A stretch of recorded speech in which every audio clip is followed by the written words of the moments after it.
Quer aprender a tocar guitarra muito bem, igual aos seus guitarristas preferidos? Esse cara é um dos melhores guitarristas do Brasil e tem um método pronto que com certeza pode te ajudar a se expressar na guitarra como você nunca imaginou. Confere o primeiro link da descrição e comece ainda hoje. Em 1986, a banda Metallica sofreu um grave acidente de ônibus que infelizmente culminou na morte do baixista Cliff Burton.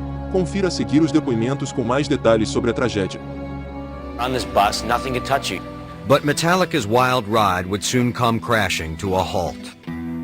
On September 27, 1986, the band was traveling by bus on the road between Stockholm and Copenhagen. On that European tour, we had a really bad bus. These particular buses weren't purpose-built that we have now. They have normal windows like a passenger coach, and the bunks are just bolted in. Then they put cardboard over the windows. Earlier that night, a friendly dispute between Kirk and Cliff over sleeping arrangements concluded with a draw of cards. The first card that Cliff picked was the ace of spades, and he looked at me and said, "I want your bunk." And I said, "Fine, you take my bunk, I'll sleep up front. That's probably better anyway, Later on that night, about 5 or 6 in the morning, I heard a skidding, I heard a vibration, and then this motion. I thought we were going off a cliff.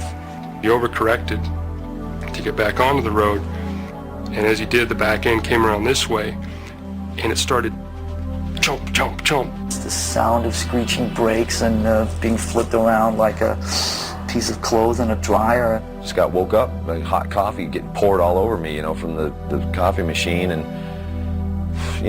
the bus was on its side. What happened? Is the bus gonna blow up? Well, I jumped out of the bus, took off, did the 100-yard dash in about 7 seconds flat. And we're standing out there in our underwear and, 10 below. And I heard everyone screaming except for Cliff. And I thought, oh my God, something's wrong. Seeing the bus driver just, freaking frantic. And I turned around and I saw Cliff's legs sticking out from underneath the bus. I went to, pull him out, wake him up or whatever. It's like, he's not moving. And the driver walked over and started pulling on the blanket that was underneath the bus next to Cliff. And I said, "What are you doing?" I grabbed him. Don't you take that away from him. Against all odds, the band hoped that somehow, some way, Cliff could be saved. A crane turned up, a big crane with a jib and all that, and they hooked a chain around the bus, and they picked the bus up. There's still people trapped under the bus, but everyone else was okay. I don't know if Cliff was dead at this point or not, because the bus actually slipped back after they picked it up. They lifted it to pull him out, and it slipped back and landed again on the floor. After that, I was in such shock that everything else for the next 3 or 4 hours, I can't even remember. Kirk and James yelling at the driver. What did you do? What did you do? What happened? What's going on? Is this guy drunk or la la la? Oh, we hit some black ice. And I recall in my underwear, and socks, walking for miles, looking for this black ice, walking back on.